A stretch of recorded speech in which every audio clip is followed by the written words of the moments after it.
The production logging tool helps to understand the productivity of the zones and can be correlated with the hydraulic flow units to calibrated responses based on permeability.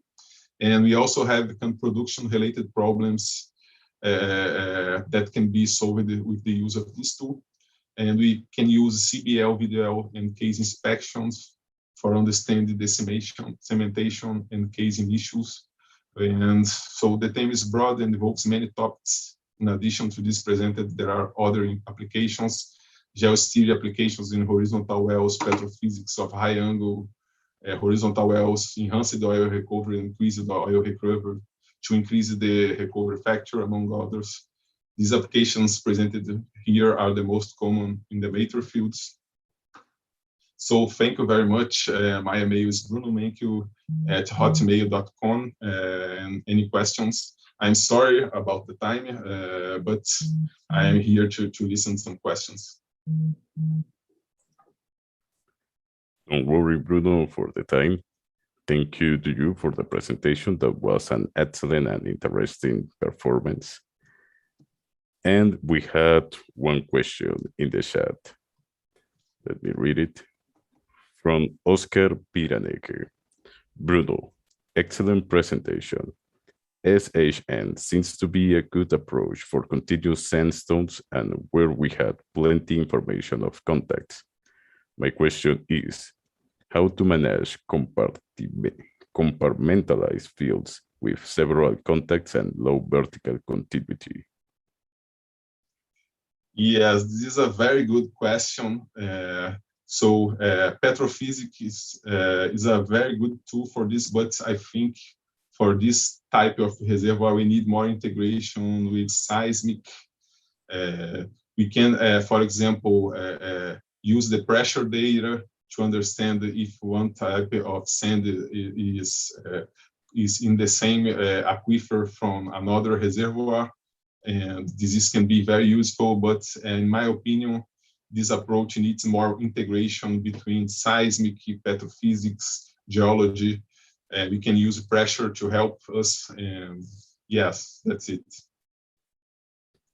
Okay, thank you, Bruno. And it looks like we don't have more questions, but I have one, and okay. People in the chat can write the questions that if they had. While you answer my question, what kind of environmental factors make it difficult to interpret the raw pulse neutron data? Yes, this is a good question. I think for example, when we have some problems with cement, cement can affect the results of the pulse neutron. So we need to take care with this, and we need to apply these corrections in the raw data to have a better sigma curve, for example.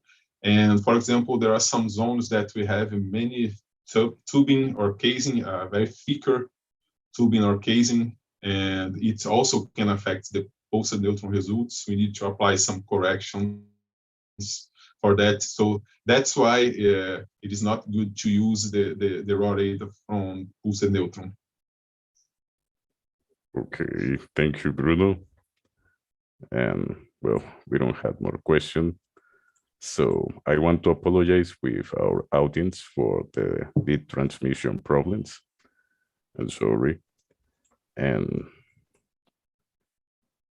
so we will close this session, not before thanking our director Bruno for his wonderful presentation on petrophysics in mature fields in Brazil, and also our audience present. Do not forget to fill out the satisfaction survey that was passed through the YouTube chat. We look forward to joining you in future opportunities, Director Bruno. Thanks to all for attending. I hope all of you had a great day. Thank you very much, Eric. Thank you very much for the audience. It was a pleasure to stay with you here today. See you soon. Okay, thank you, Bruno. Thank you.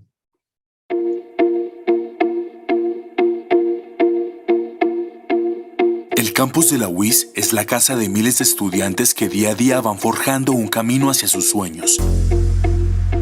Es la casa de quienes vienen de otras regiones y encuentran un lugar en donde sentirse acogidos.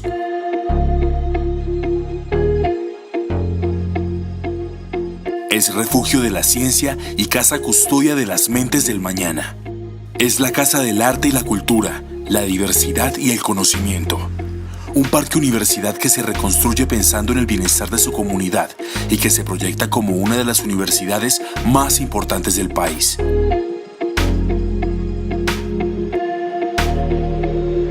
Esta gran casa es la UIS.